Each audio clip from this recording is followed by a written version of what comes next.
श्री सीताराम, मंगला गौरी माता की जय। तो आज इस वीडियो में हम मंगला गौरी व्रत कथा को सुनेंगे। कथा कुछ इस प्रकार से है।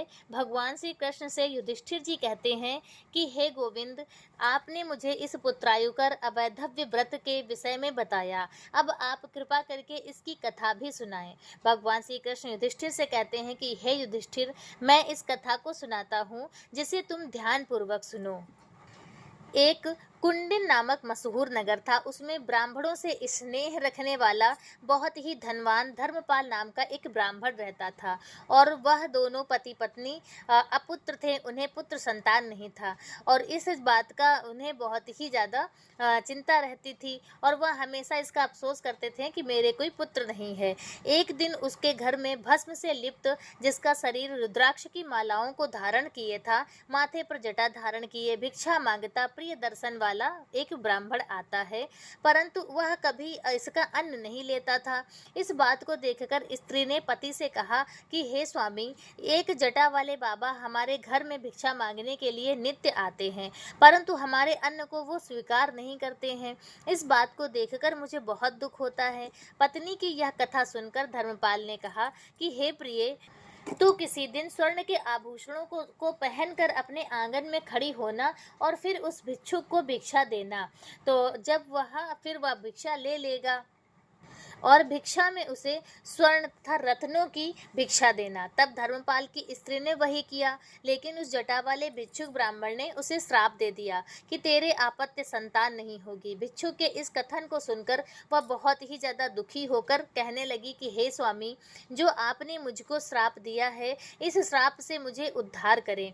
इतना कहकर उस दीन भाषिणी ने उस भिक्षुक को प्रणाम किया, और तब जटिल बोला कि हे पुत्री, मेरे कहने से तू अपने पति से कहना कि नीले रंग के घोड़े पर बैठकर नीले वस्त्रों को धारण करके और वह जंगल की ओर जाएगा। जिस जगह उसका घोड़ा गिर पड़े, उसी जगह वह खोदना प्रारंभ कर दे। उस समय रम्य पक्षियों से युक्त, मृग समूहों से और वृक्षों से आकुल, सवर्ण से रचा रत्न माणिक आदि से विभूषित अनेक पुष्पों से युक्त देने लायक एवं देवालय देखना। उस मंदिर में भक्त वत्सला माता पार्वती का दर्शन करना, उनकी मन से आराधना करना, तब वह पार्वती ही तेरा उद्धार करेंगी। भिक्षुक के वचन को सुनकर दीन भाषिणी उनके चरणों में झुककर प्रणाम करने लगी। उसी समय वह जटा वाले बाबा देखते ही देखते अंतर्ध्यान हो गए। उसके बाद उसने अपने पति से कहा कि आप वहां जाएं। इतना कहकर पति के सामने जटिल का कहा सब वचन उसने सुनाया। उसके कथन को सुनकर नील वस्त्र पहनकर नीले घोड़े पर सवार हो उसका पति वन को गया। रास्ते में जाते जाते अनेक वृक्षों को देखकर भयभीत हुआ, और मृग को, सिंह को, दंतसूकों को राह में देखकर भयभीत हुआ। फिर भी जाते जाते उसे एक सुशोभित तालाब दिखाई पड़ा, जिसमें रक्त नील उत्पल जाति के कमल खिल रहे थे, और चकवा चकवी के जोड़ों से विराजित था। और तालाब में उसने स्नान किया और फिर तर्पण आदि भी किया। फिर उसी घोड़े पर सवार होकर गहन वन में आगे गया। तब घोड़े को गिरता देख उसी समय घोड़े पर से उतरकर उसी जगह धरती को खोदा, तो धरती के भीतर एक बहुत सुंदर मंदिर देखा। तब उसने जटाधारी के कहे अनुसार रत्नों से, मुक्तापल और माणिक से पूजा की। अनेक पकवान युक्त 6 रसों सहित अनेक साग, दो नैवेद्य और सुवर्ण युक्त वस्त्र, चंदन, अक्षत, चंपक पुष्प, धूप, दीप आदि से करोधर्तन के लिए मलय, चंदन, फल, तांबूल, दक्षिणा आदि से पूजा की। धर्मपाल सेठ ने श्रद्धा से पूजन किया, फिर साकार रूप से ध्यान पूर्वक मंत्रों का जाप किया। तब उसको भक्त जानकर देवी ने आकर कहा कि तुमने किस निमित्त से पूजा की है। जिसने यह पूजा की है उसे मैं अद्भुत वर देती हूँ। यह सुनकर धर्मपाल देवी के आगे हाथ जोड़कर खड़ा हुआ। तब देवी ने कहा कि हे धर्मपाल, तुमने मेरी अच्छी तरह पूजा संपादन की है, इससे हे भक्त मुझसे वर मांग लो, मैं तुम्हें बहुत सा धन दूंगी, तुम मांग लो। तब धर्मपाल बोला कि आपके अनुग्रह से मेरे पास बहुत धन संपत्ति है, आपसे केवल पितरों का उद्धार करने का पुत्र चाहता हूँ। मेरे घर में एक भिक्षुक भिक्षा मांगने को रोज आता है, वह मेरा अन्न ग्रहण नहीं करता है, इससे हमें और हमारी पत्नी को बहुत दुख होता है। मैं आपसे सिर्फ एक ही भिक्षा मांगने के लिए आया हूँ कि हमें कोई संतान नहीं है, हमें एक पुत्र दीजिए। इस प्रकार से दीन वचनों को सुनकर देवी ने कहा कि हे धर्मपाल, धर्मपाल तुम्हारे भाग्य से सुख देने वाली संतान नहीं है, तो भी यदि तुम विधवा कन्या चाहते हो या अल्पायु पुत्र चाहते हो या अंधे दीर्घ आयु पुत्र को चाहते हो तो मांग लो। यह सुनकर धर्मपाल ने कहा कि मुझे तो आप केवल अल्पायु पुत्र दे दें, मैं इतने में ही कृतकृत्य हो जाऊंगा, इसी से मैं नरक में गए अपने पितरों का उद्धार करूंगा।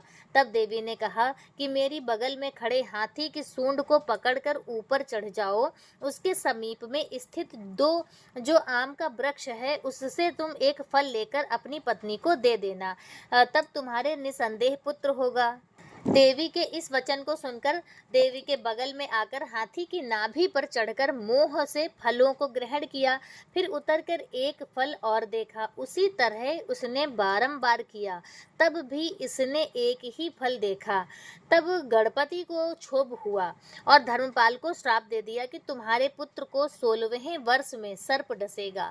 तब धर्मपाल उस फल को लेकर वस्त्र से में अच्छी तरह से बांधकर घर को लाया और वह फल अपनी पत्नी को दे दिया। पतिव्रता उसकी पत्नी ने वह फल खा लिया। फल के खाते ही उसे गर्भ धारण हुआ और 9 महीने बाद उसे एक उत्तम पुत्र को जन्म दिया। तब उसके पिता ने बड़ी खुशी से इस पुत्र का नामकरण किया, छठी की, और फिर उसका 12वें दिन आने पर शिव जी के नाम से उसको अपने पुत्र को पुकारा और छठे महीने में अन्नप्राशन कराया। फिर तीसरे वर्ष में मुंडन कराकर अष्टम वर्ष में उत्तम रीति से यज्ञोपवीत कर ब्राह्मण को संतुष्ट किया। फिर 10वें वर्ष को आया जानकर पतिव्रता इसकी भार्या ने पति से कहा कि हे स्वामी, अब इस बालक का उत्तम मुहूर्त में विवाह भी कर दें। तब धर्मपाल ने कहा, मैंने इसको काशी भेजने का मन में संकल्प किया है, इसके काशी से हो आने के बाद ही इसका विवाह होगा। इसके पीछे अपने साले के साथ पुत्र को काशी भेजा। तब वह बहुत सा धन लेकर काशी गया। रास्ते में सधर्म करता हुआ प्रतिष्ठान नामक नगर को गया। तब उसने क्रीड़ा करती हुई वहां कुछ कन्याएं खेल रही होती हैं उस मनोरम देश को देखा। उनके बीच एक और गौर रंग वाली सुशीला नाम की कोई कन्या थी। वह अपनी सखियों के साथ अत्यंत कलह झगड़ा करती थी। तब सुशीला की सखियों ने कहा कि हे अभाग्य, ऐसा उन्होंने बारंबार कहा। तब सुशीला बोली कि हे सखी सुभानने, तुमने मुझको व्यर्थ गाली दी है। यह गाली व्यर्थ है, क्योंकि मेरी मानवती माँ तो प्यारी संबंध वाली स्त्री है, वो भी जन्म पर्यंत सदा सौभाग्य वाली है। फिर मैं तो साक्षात उसकी बेटी हूँ। फिर ये तुम्हारी गाली देना सर्वथा व्यर्थ है। मुझको अभाग्य नहीं हो सकता है, नहीं हो सकता है भामिनी। उस व्रतराज के प्रभाव से मैं तुमसे कहूँगी, जितनी दूर तक इस मंगला गौरी के धूप का धुआं पहुँचता है वहां तक कभी कोई उपद्रव नहीं होता। इस कहने को सुनकर उनके विस्मय से नेत्र खुल गए। उसका मामा यानी कि जो ब्राह्मण का पुत्र था, उसका जो मामा था अपने भांजे को लिए व्रत करने को विचारने लगा। तब इसने यह विचारा कि जो इसके साथ से मंगला गौरी के सिर अक्षत चढ़ जाए तो यह 100 वर्ष जीने वाला हो जाएगा। इस बात को पुनः पुनः विचार करके सुशीला को ही देखता विस्मय से उत्फुल्ल लोचन हुआ। जब सुशीला अपने घर को गई तब उसके पीछे से ये दोनों भी गए। जब गौरांगी अपने घर में प्रवेश हुई तब ये दोनों पास ही अन्य स्थान में एक तालाब के पास रहने लगे।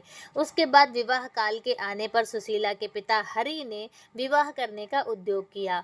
तब हर नामक वर से सुशीला का विवाह करने का विचार बनाया, पर हर के माता पिता ने हर को असमर्थ देखकर हाथ जोड़कर विनय युक्त होकर शिव जी से प्रार्थना की कि हमारे पुत्र का सुशीला के साथ विवाह होना निश्चित हुआ है, परंतु हे हर अभी विवाह करने में असमर्थ दिखाई देता है।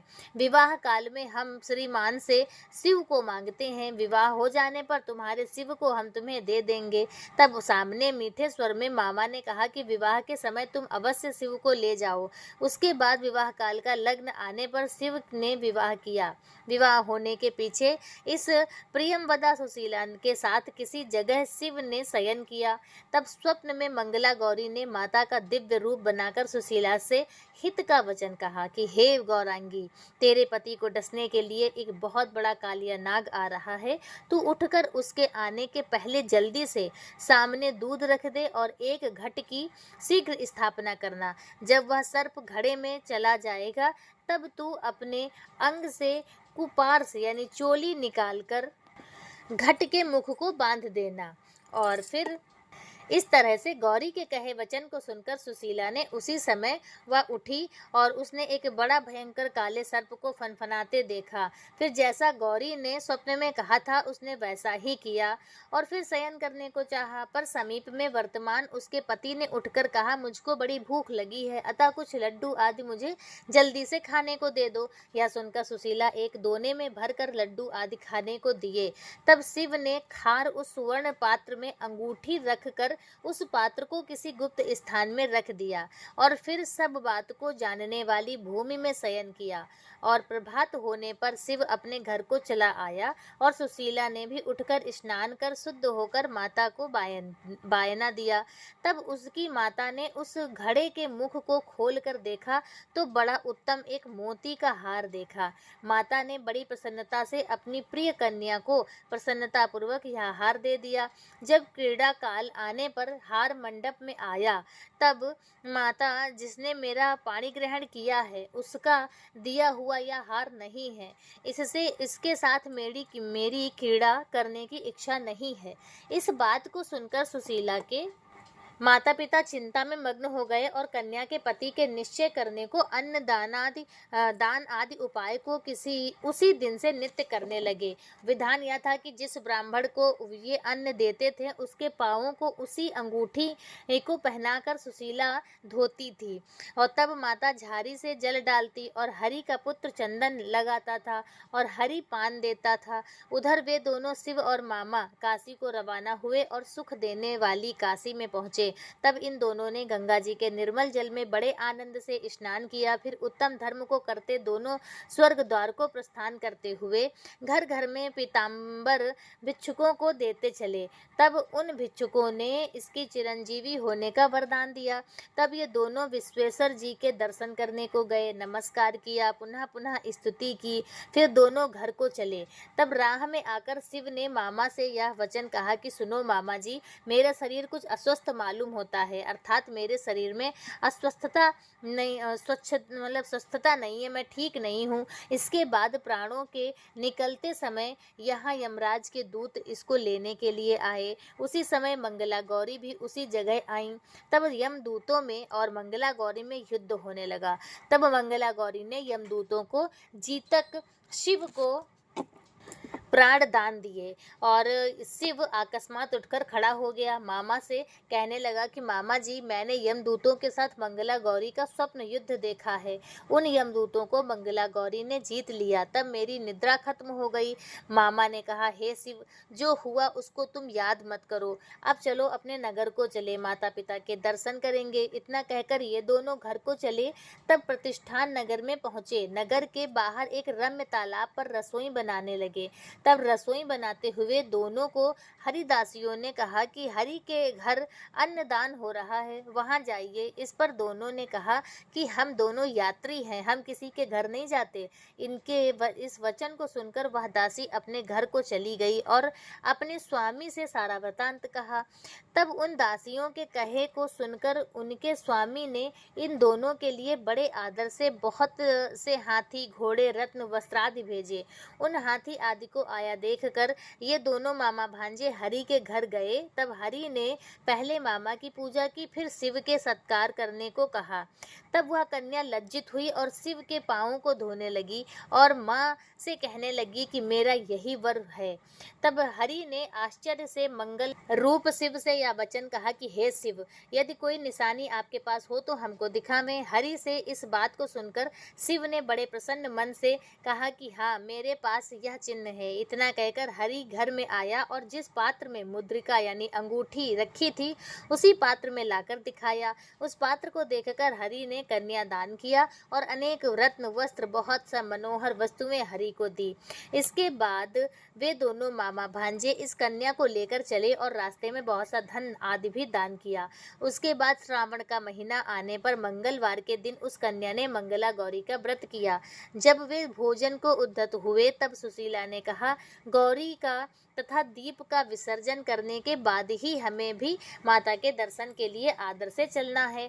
तब जहाँ गौरी का आवाहन किया था वहाँ आई और फिर उसने वहाँ सुवर्ण का एक देवालय देखा, वहाँ भी मंगला गौरी का विसर्जन किया और दीप का मान किया। फिर माता पिता को देखने को उत्कंठित होकर चले। कुंडिन नगर के समीप में पहुँचे तो देखा सब आदमी विस्मय करने लगे और वे बड़ी उत्कंठा से वे प्यारे दर्शन वाले धर्मपाल जी से कहने लगे कि सभी लोग बोले कि हे धर्मपाल, आज आपके पुत्र को भार्या सहित और साले के सहित आया देखकर हम आए हैं। इस प्रकार जब वे लोग धर्मपाल से कह ही रहे थे कि इतने में मामा भांजे भी आ पहुंचे। आकर धर्मेश ने पिता को प्रणाम किया और इसके मामा ने भी अपनी बहन और बहनोई को प्रणाम किया। सुशीला भी सास और ससुर को प्रणाम कर सामने खड़ी हुई। सास बोली कि हे सुशीले, कमल लोचनी, इस व्रत को मुझसे कहो जिस व्रत के प्रभाव से मेरे पुत्र की आयु में वृद्धि हुई है। तब सुशीला ने कहा कि सुनो माता जी, मैं व्रत को कोई नहीं जानती हूँ, न इसे हर के मानने वाली जानू। मैं तो केवल धर्मपाल नामक ससुर को या सास को जानती हूँ, मंगला नामक भगवती और उसके पुत्र को जानती हूँ। इतना कहकर सुशीला ने अंतःकरण से हर्षित होकर भोजन किया। श्री कृष्ण जी कहते हैं कि हे युधिष्ठिर, स्त्रियों को अवश्य ही यह व्रत करना चाहिए। तब युधिष्ठिर जी ने प्रश्न किया कि हे महाराज श्री कृष्ण जी, इस व्रत के फल को मैंने सुना, इस व्रत के विधान को और भी कहें। श्री कृष्ण जी ने कहा कि सुनो युधिष्ठिर, जब कन्या 5 वर्ष की हो जाए तब से लेकर जब तक विवाह ना होवे, श्रावण महीने में सभी मंगलवार के दिन व्रत करे। प्रथम वर्ष में माता के घर में व्रत को करे और उसके पश्चात स्त्रियों को अपने पति के घर में बड़े आदर से करना चाहिए। जिसमें प्रथम वर्ष इस व्रत का संकल्प करके एक पीढ़े पर मंगला गौरी की स्थापना करे, उसके आगे गेहूं के चूर्ण से रचे हुए यानी कि आटे से सिल लोढ़ा, पत्थर का जो होता है सिलबट्टा, उसे बनावे, बड़े दीपक रखे, उसमें सूत की 16 बत्तियां जलाकर उसके आगे रखे। उस दीपक में गंध पुष्प पत्रादि से मंगला गौरी का षोडशोपचार पूजन करे। फिर 16 नाना धान्य, जीरा, धनिया और स्वच्छ 16 दूर्वा दल, धतूरे, 5 बिल्व पत्रों से मंगला गौरी का पूजन कर फिर अंग पूजा करे और धूप आदि निवेदन कर वायना समर्पण करे। फिर ब्राह्मणों को तथा माता को और भी लड्डू आदि संयुक्त वस्त्र फल दक्षिणा देवें। 16 दीपक रख कर निराजन कर 16 दीपकों को घी के पक्के किए यानी कि घी से बने हुए बिना नमक का भोजन करे, रात्रि में जागरण करे, प्रातः काल के समय स्नान कर मंगला गौरी का विसर्जन करे और दीपकों का दान करे। इस प्रकार से बराबर 5 वर्ष तक करे तो पति की इच्छा वाली वह होती है। तो इस प्रकार से मंगला गौरी व्रत कथा संपूर्ण हुई। इस कथा को सुनने मात्र से ही अवैधव्य योग नष्ट होता है, अखंड सौभाग्य की प्राप्ति होती है। बोलो मंगला गौरी माता की जय। श्री सीताराम। आज का वीडियो बस इतना ही।